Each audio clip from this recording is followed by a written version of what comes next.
Hello, welcome back to my channel, Razm Afsar. My name is Manusher Mushtaq Khorasani.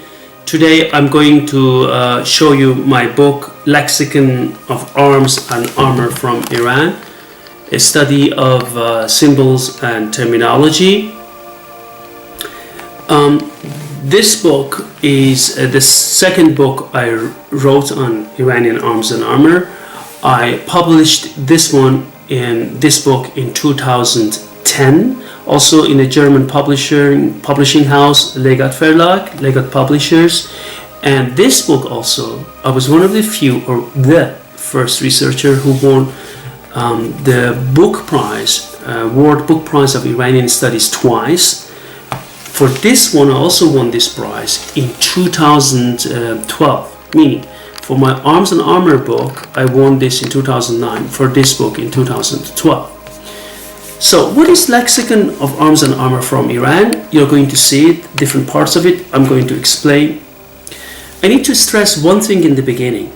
This book is not a shorter version of the bigger book. I really need to say that I'm extremely surprised that I read a review by a colleague in an academic journal who wrote, that's good because this is a shorter version of the Arms and Armor from Iran as far as the catalog is concerned, right? Because it has also a catalog at the end, which I'm going to show. The interesting part is, in none of my books, I republish the catalog part, meaning if the colleague had taken time and really looked at the book for reviewing, he would have known immediately that none of these items were repetitions, so they're all new items. That I need to say because some people ask me, some of my fans and friends and subscribers ask me about this. No, the catalog is completely new items in that. And this is the whole idea always about my books, that you don't only have the scientific research in the first part, but in the catalog part, you have also new items so you can enjoy and look at. So what is this book, Lexicon of Arms and Armor from Iran, is about? It has 5,700 entries, words, which describe arms and armor of Iran, Persia, during different periods, from ancient Iran up to the Islamic period until the end of the Qajar period, in 4 different stages where Persian language went through. And this is the Old Persian, Avestan Persian language, Pahlavi, Middle Persian, and New Persian. And I'm going to explain this to you, as you will see.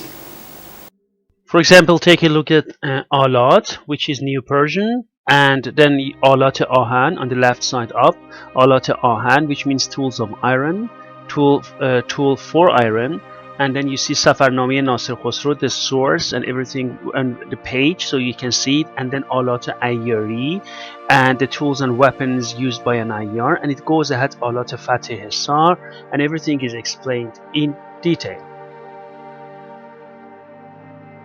Example, on the page, under these pages on the right side, you see there is an bronze weapon with the name of Ahura Mazda or Mazd, and you see in the Middle Persian Ahura Mazd, and then also in the writing and below that dagger you see Ahura Mazda in the Avesta, and everything is also explained in detail there.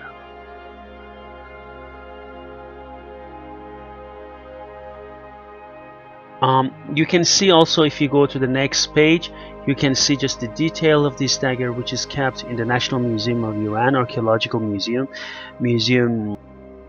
Here you see gold inlaid cartouche, Abu Saif Fatali Shah Qajar, a Qajar period cartouche, which was added to a royal shamshir kept in the Military Museum of Iran. This is added to a Safavid period shamshir blade. This was added in the Qajar period. So you see all the details here.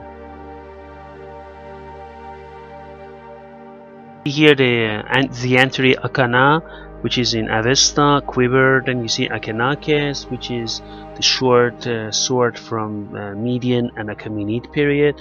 And then also you see the Al-Baqarah, I mean, these are all the surahs which have, if it happens to be on a card, Safavid period card, are described all in detail. Everything arms and armor related.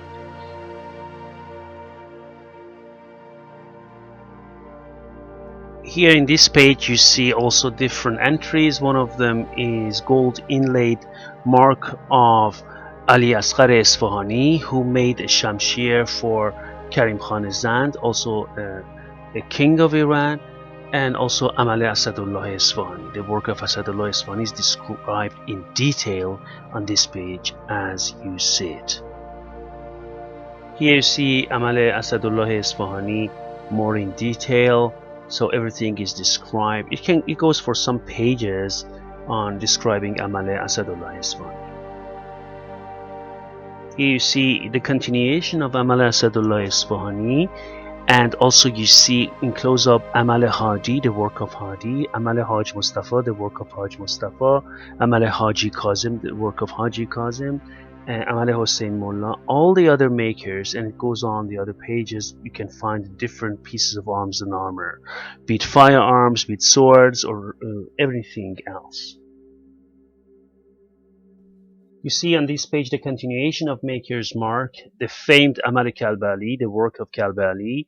Then you also see, it's described in detail. You also see Amal Kamtarin Hassan Shirvani. You can also see Amal Mirza, Amal Muhammad Hadi, and all information is given on this, which has been found in all these makers. So you can compare your mark with this. The next page is extremely important because here you can see Amir Taimur Gur Khan, and which is a gold inlaid inscription which has been found on two different shamshirs, or three, attributed to Amir Taimur. And you see here for the first time I found references to one of these sabers, the shamshirs, in Persian manuscripts, so you can see in detail what they report about. Here you see explanations on the mark Amir Taimur Gur Khani, and in the manuscripts which it is referenced continues. So you can see this manuscript is from the Qajar period and describes and refers that during that period Shamshir attributed to Amir Taimur Gur Khani just emerged actually in Bahrain, which was found there. This is a mystery and which needs, of course, further investigation. All these shamshirs attributed to Amir Taimur need to be further investigated actually. One of the hallmarks of this book is from all stages of the Persian language. You see that alphabetically they're ordered. So you see, for example, here Angosh, which is New Persian, Angoshtane, New Persian, and then also Angustpan, which is the guard for protecting the finger upon shooting. You see, all these things are described in detail in this lexicon. On this page you see many Middle Persian entries and arms and armor related entries there, here on this page. Here on this page you see actually techniques even, how to use lance and spear based on Persian manuscripts. For example, از چپ نمودن و از راست بر زبر نیزه زدن, right, from the رموز همزه, right. You see also the techniques are described in this lexicon based on Persian manuscripts, different sentences and idioms there. On this page you see the famed phrase Bande Shah Velayat, and you can see how it is combined with different types of kings' names. Bande Shah Velayat Abbas, the subject slave of the kingdom, trusteeship of Ali Abbas, and then Bande Shah Velayat Hussein, and then you can see Bande Shah Velayat Ismail, Bande Shah Velayat Safi, Bande Shah Velayat Suleiman, Bande Shah Velayat Tahmas. This page you see the famed Char Aine, former armor, and the following combinations with this important term based on Persian manuscripts. Here you see the entry of durbash, which is a two-pronged spear, and durbash in Persian means keep the distance, and then it is explained based on different Persian manuscript why a two-pronged spearhead was called that way, meaning to keep distance. And this is a very important one and describes the real name of these in Persian language. This page is important. Gorzegov, Sar, bull-headed mace, is used in Persian mythology, also manuscripts, as a weapon, as a symbolic weapon as well. Gorzegov, chair, Gorzegov, Sar, and different other types of terms and terminology in New Persian, which refers to the mace of Feridun, the king of Iran.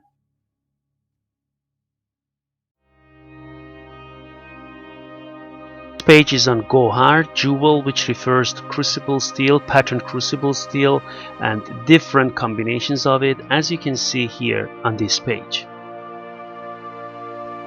Different other terms such as hashbar, which refers to 8-flanked mace here, is described, and then also other entries as usual. Entry is very important, jamdar or jamathar, which is the so-called Qatar, and then it's described based on Persian manuscripts from Mughal India how this weapon was called, and the real meaning of it based on Persian manuscripts and manuals, be it from Iran, be it in Mughal India, which used Persian as lingua franca, is described here.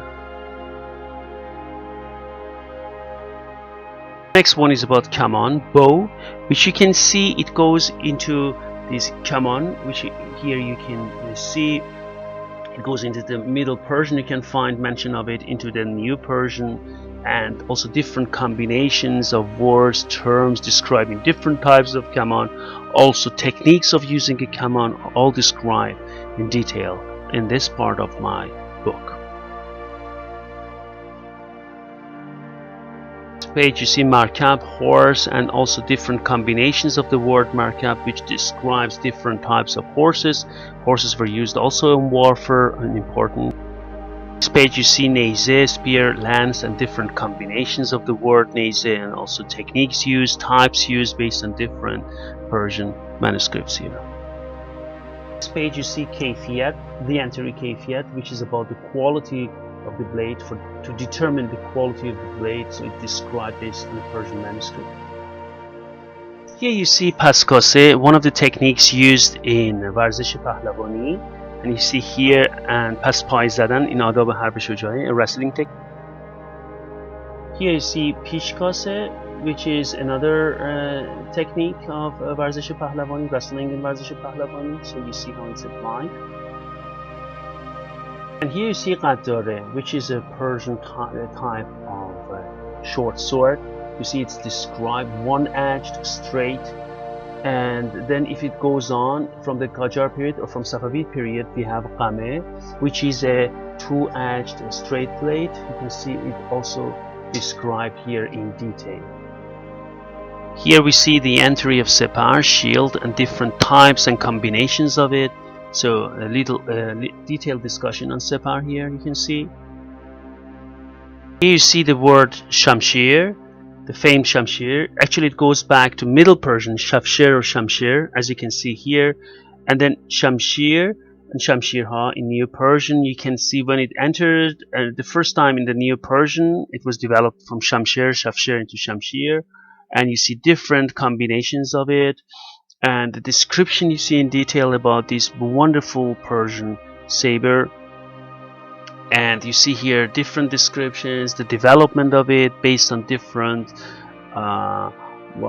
artifacts. You can see how it was depicted. You can see in detail the depiction of Shamshir, also miniatures here as you see, and up to the Qajar period, so in different times, Timurid, and even go ahead to the end of the Qajar period.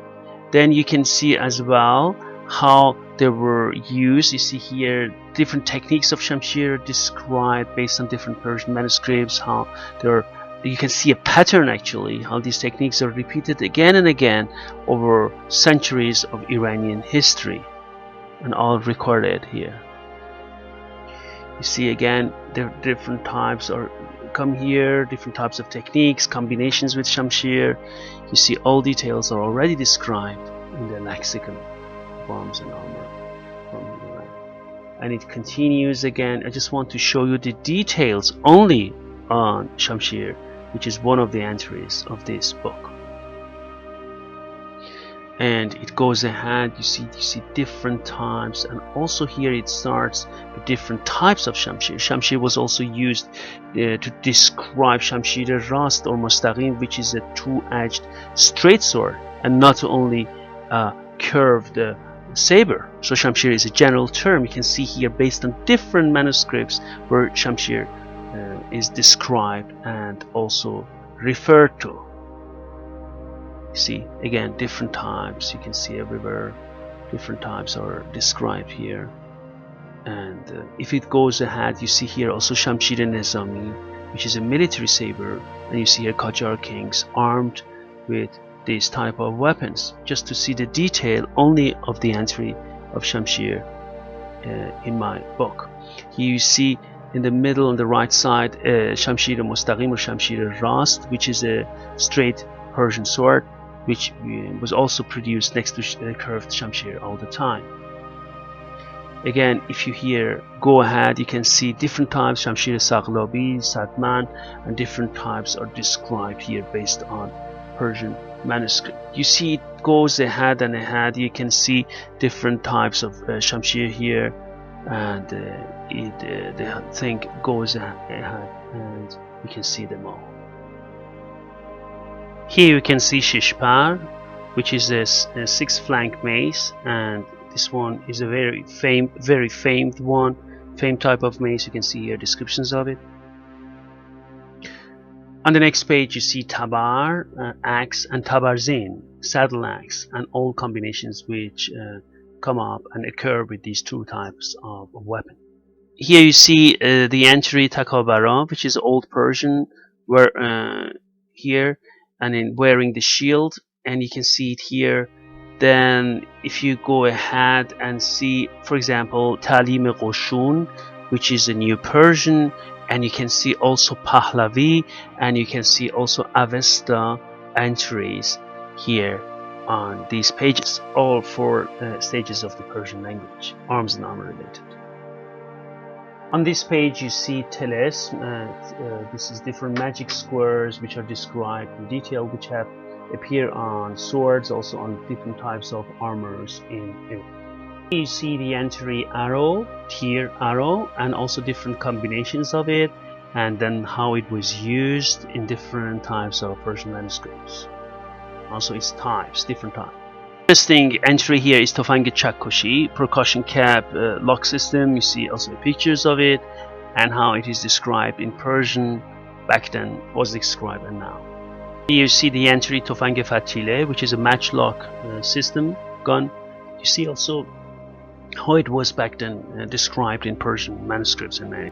This page you see Varzash Pahlavani, champion sport, which is the traditional martial art of Iran, practiced in the Zurkhane.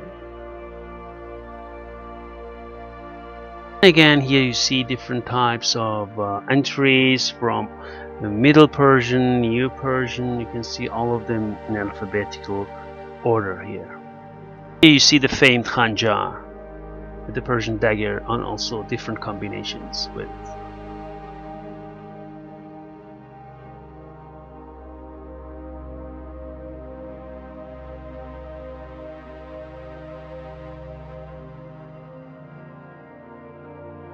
Here you see a bronze dagger, and this is a beautiful one. You see it's really pierced, the handle is pierced and multi-fullered. On the right side you see a golden dagger from northern Iran, pure gold, and below that a two-handed Sassanid sword, another one, because in my first book I showed one, another one, and this is another two-handed Sassanid sword, which you can then compare these two. On the next page you see a handle of a Sassanid sword. A beautiful thing is on one side it's made of gold and the other side is made of silver. A unique one, really. And also on the golden side it has the feather pattern, and then also you see a long Sassanid sword in silver fittings. a very beautiful one. Again, similar to the one in the first book, but a different one. This one is actually. You see here more detail of the handle of the Sassanid sword, which on the one side is made of silver, on the other side made of gold. You see here more the detail, and also you can see the also measurements here. You can see all of them here, so you can take a look at them.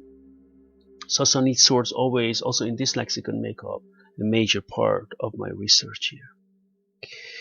You see on this page again a Sassanid sword, and another one with silver fittings. This was also a beautiful one with P-shaped scabbard system.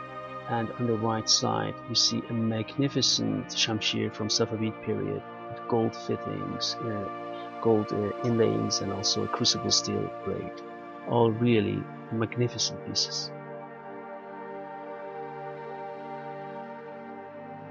Again, I need to stress that all these pieces are again new to this book, and they have nothing to do with arms and armor from Iran. They're new pieces, and this is another shamshir made of crucible steel, also a beautiful Persian shamshir. Shamshirs also make up a major part, so you can see, I just show some examples here. You can see different examples in my book Lexicon, Arms and Armor from Iran, in the catalog part. You see another shamshir here. On the left side is mounted, a beautiful one, and on the right side you see an unmounted shamshir blade, which is signed, and you can see also the cartouches, the meaning of them in my book in the lexicon.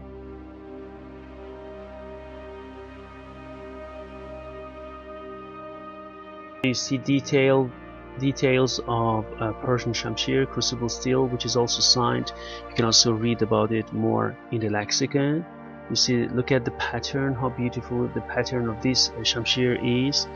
This is as if water is flowing. Really beautiful one. When you go ahead on the next page, you see two other shamshir, Persian shamshir, and on the left side you see that the bolchav, the crossguard, is gilded, and also crucible steel blade. And on the right side you see the crucible steel blade is also gold overlaid, also beautifully designed. Both of these shamshirs really nice. Again, on the next page you see a Persian Zulfaghar made of crucible steel, very well made. Look at the bifurcated head. This is Zulfaghar blade. And on the right side you see a Persian Shamshir Nizami military saber, and you see the Persian line in the sunder and gilded, a really beautiful one.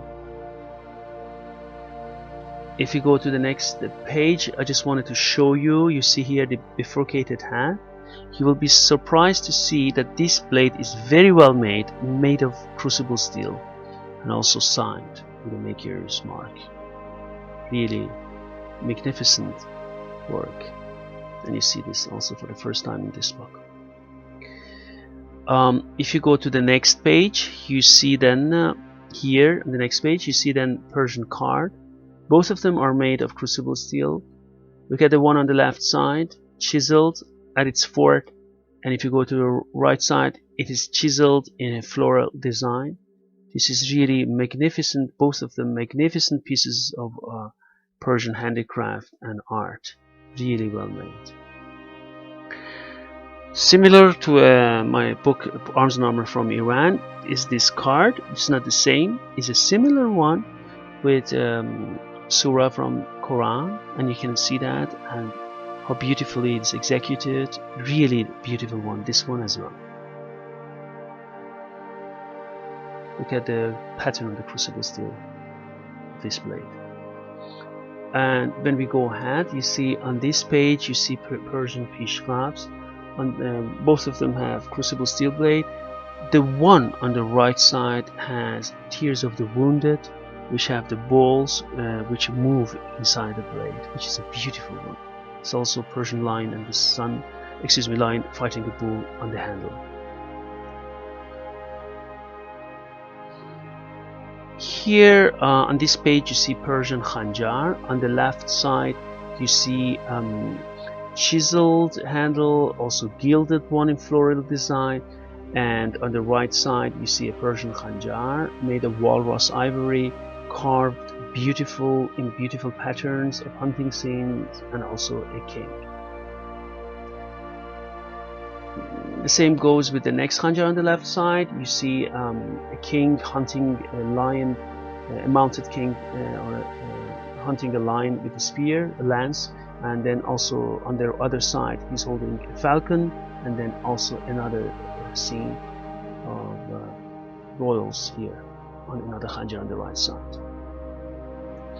On the next page you see another walrus ivory khanjar on the left side, and on the right side you see another khanjar which is enameled, also with Qajar kings and Persian kings enameled.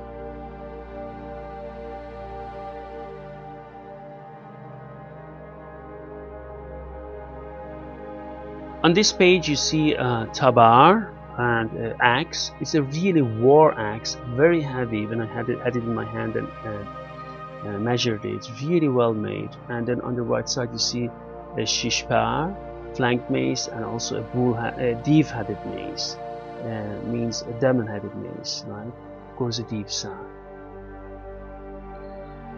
When we move on, you see also a Persian kolahut helmet on the left side. Look at how beautifully it is chiseled. As I showed in my first book, it is here I show another hide shield. Hide shields were not restricted to India, they were also made in Iran. We have different references to them in Persian manuscripts from Iran as well. And on the next page you see two different shields, Persian shields, which are beautifully chiseled, gilded, partially gilded, and both of them are really pieces of art. Just take a look at the details on both of them. Magnificent work.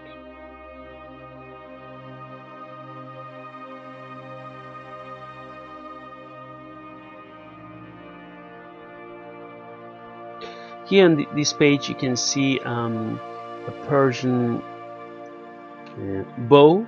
You can see how it's also shown the different hunting scenes there. And then on the right side you can see a matchlock gun, musket, from Military Museum of Tehran, and also you can see flintlock gun from Military Museum of Tehran Sadabad complex, and also percussion cap system gun. Here you see that. Beautiful. And these are going to be all in detail with many more, 112, to be published in my new book, Persian Fire and Steel. Now back to the lexicon. The lexicon, okay, I just showed you some examples. It ends with detailed references, pages of references, so you can just follow all the references in this book.